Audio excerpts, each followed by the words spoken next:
You can save more, invest more, work way harder, follow literally every traditional financial rule out there, and still end up completely broke. In today's Explainer, we're breaking down the insights of Dan Martell.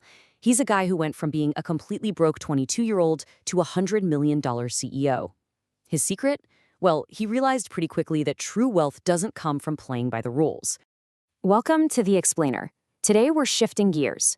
We're going to transition away from that flawed, consumer-driven mindset and step right into a powerful investor mindset by breaking down the 5 laws of wealth.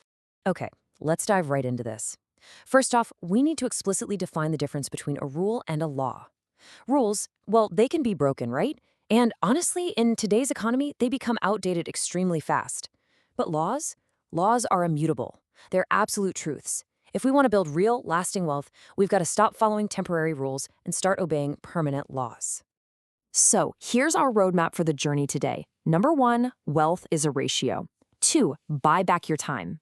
3, own money machines. 4, your unfair advantage. And finally, 5, give back. All right, let's kick things off with law number 1.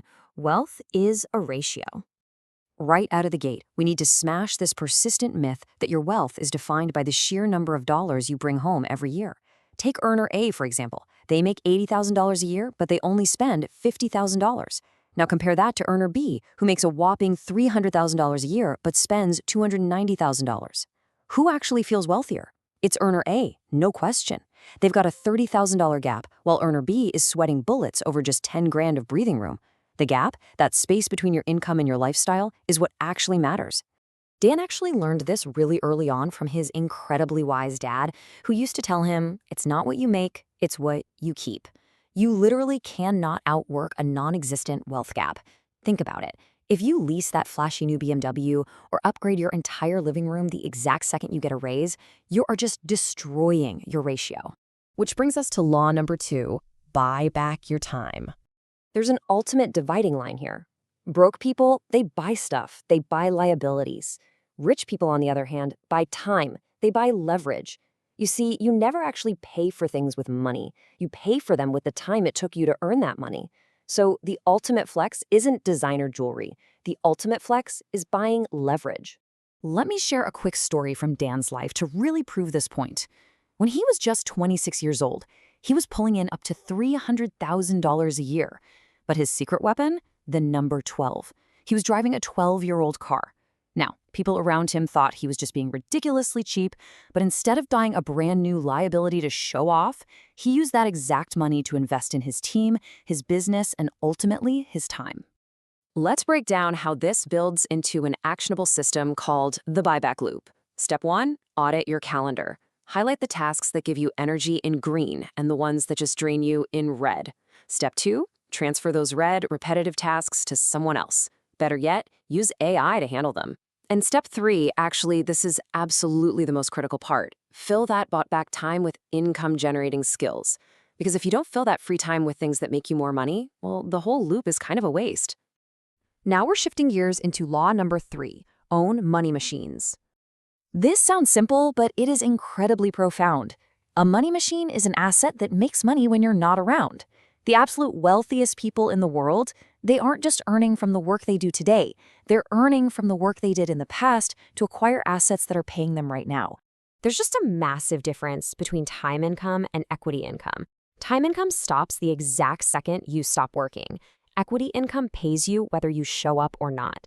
I highly recommend visualizing your own life through this lens.